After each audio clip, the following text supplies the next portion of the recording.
RJD की जिद महागठबंधन को 40 सीटें हरवाएगी। जी हां, राष्ट्रीय जनता दल की जिद, लालू प्रसाद यादव और तेजस्वी यादव की ये जिद कि हम एआईएमआईएम को अपने गठबंधन में शामिल नहीं करेंगे, ये जिद उन्हें 40 सीटें हरवा सकती है या कहें हरवा देगी। कैसे, चलिए आपको बताते हैं। बता दें कि अब लगभग तय है कि एआईएमआईएम महागठबंधन में शामिल नहीं होगी और वो अकेले चुनाव लड़ेगी। तमाम कोशिशें हुई अख्तरुल इमान जो एआईएमआईएम के प्रदेश अध्यक्ष हैं उनके द्वारा और एआईएमआईएम के राष्ट्रीय अध्यक्ष असदुद्दीन ओवैसी के द्वारा, लेकिन आरजेडी नेतृत्व यानी लालू यादव और तेजस्वी यादव अडिग रहे। वो अपनी जिद पर अड़े रहे कि हमें एआईएमआईएम को अपने गठबंधन में नहीं लेना, फिर चाहे इसका कितना भी नुकसान क्यों न झेलना पड़े। अब हम आपको ये नुकसान भी बता देते हैं कि कैसे 40 सीटों का नुकसान झेलना पड़ सकता है आरजेडी को। बता दें कि पिछली बार एआईएमआईएम का यानी पिछले चुनाव में 2020 के विधानसभा चुनाव में एआईएमआईएम का पूरा फोकस सीमांचल था। सीमांचल की 20 सीटों पर उसने चुनाव लड़ा था और 5 विधानसभा सीटों पर जीत दर्ज की थी। इस बार कोशिश है कि 20 से 25 सीटें इस बार भी सीमांचल में फोकस की जाएं और उसके अलावा 10 से 15 सीटें मिथिलांचल और बिहार के बाकी हिस्सों में भी देखी जाएं।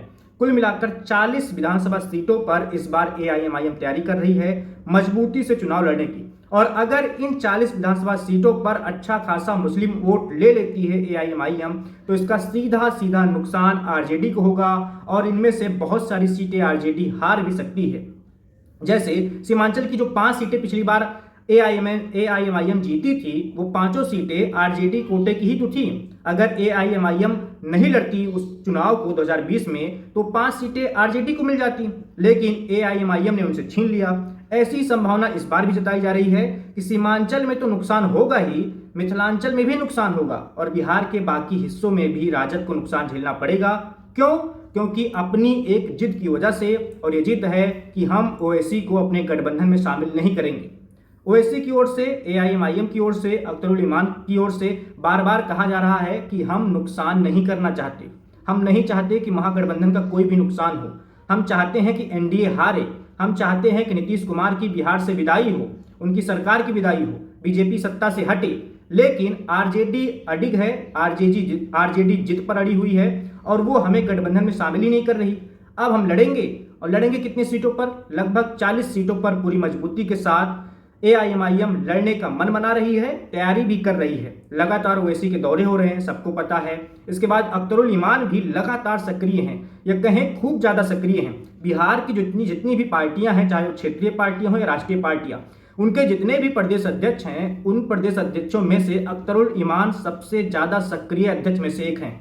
वो लगातार बिहार का दौरा कर रहे हैं, उन सीटों पर जा रहे हैं जहां पर एआईएमआईएम के लिए संभावनाएं बन सकती हैं। अभी हाल में वो ओवैसी के साथ चुनाव आयुक्त से भी मिल चुके हैं और अपनी समस्याएं बता चुके हैं। यानी वो चुनाव को बहुत ज्यादा गंभीरता से ले रहे हैं, एआईएमआईएम गंभीरता से ले रही है। और आरजेडी जो सोच रही थी कि अगर हम इनको शामिल नहीं करेंगे गठबंधन में तो हो सकता है ये लोग निराश हो जाएं, हताश हो जाएं और ज्यादा सीटों पर न लड़ें, लेकिन ऐसा इससे बिल्कुल उलट हो रहा है। लालू यादव ने जो सोचा था, आरजेडी ने जो सोचा था, उससे चीजें बिल्कुल उलट हो रही हैं और ज्यादा संभावना यही है कि 40 सीटों पर नुकसान झेलना पड़ सकता है राष्ट्रीय जनता दल को।